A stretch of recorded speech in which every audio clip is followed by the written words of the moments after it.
رحیم تفصیل بات راجہ امجد علی خان صاحب نے کر لی ہے۔ میں ایک دو ایشوز کے اوپر بات کروں گا، خاص طور پہ جو ہمارے نئے بلات آئے ہیں بجلی کے،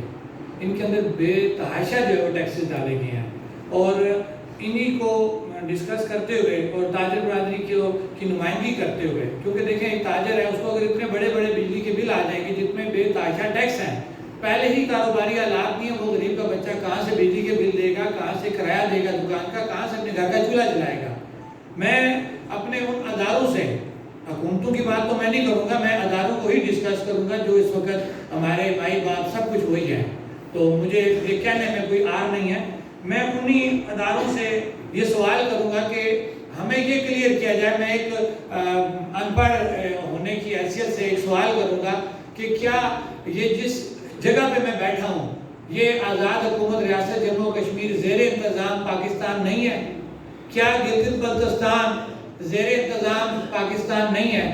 اور وہ جو مقبوضہ کشمیر جس کا ہم ذکر کرتے ہیں وہ زیر انتظام ہندوستان نہیں ہے؟ اگر تو میرا یہ سوال درست ہے، غلط ہو سکتا ہے کیونکہ میں ان پڑھ ایک بندہ بات کر رہا ہوں، اگر تو میرا یہ سوال درست ہے پھر میں میڈیا کے سامنے، یہ میرے موبائل میں ایک اوریجنل بل ہے گلگت بلتستان کا، بجلی کا بل ہے، اور اس کا آپ یہ دیکھ لیں کہ یہ ہمارے ساتھ بہت ظلم ہو رہا ہے کہ وہ ریاست یا وہ علاقہ خاص طور پر مظفر آباد جس نے اپنا سب کچھ برباد کر دیا نیلم جلم پروجیکٹ کی شکل میں، اور ہم سے پہلے میرپور والوں نے منگلہ کی شکل میں اپنی سب قبریں ڈبو دی، سب کچھ، یہ وہ پرانی باتیں جو جذباتی باتیں کہی جاتی تھی ان کو کرنا ضروری، کیونکہ عوام اتنی سمجھدار ہو چکی کہ ہمیں یہ باتیں ریپیٹ نہیں کرنی۔ یہ کہنا ہے کہ ہمارے ساتھ ہمیشہ ظلم ہوا اور کشمیریوں نے ہمیشہ پاکستان کو روشن کرنے کے لیے قربانیاں دی اور دیتے آ رہے ہیں۔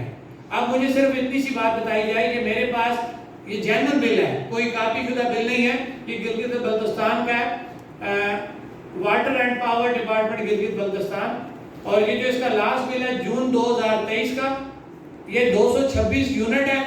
اور 918 روپے اس کا بل ہے، 226 یونٹ 918 روپے، اور ان کا جو ٹیرف ہے یہ میں پرنٹ نکال کے سر آپ کو دے دوں گا کہ جو ٹیرف ان کا طے ہوا ہے 0 سے 100 یونٹ 3 روپے، 100 سے 200 یونٹ 4 روپے، اور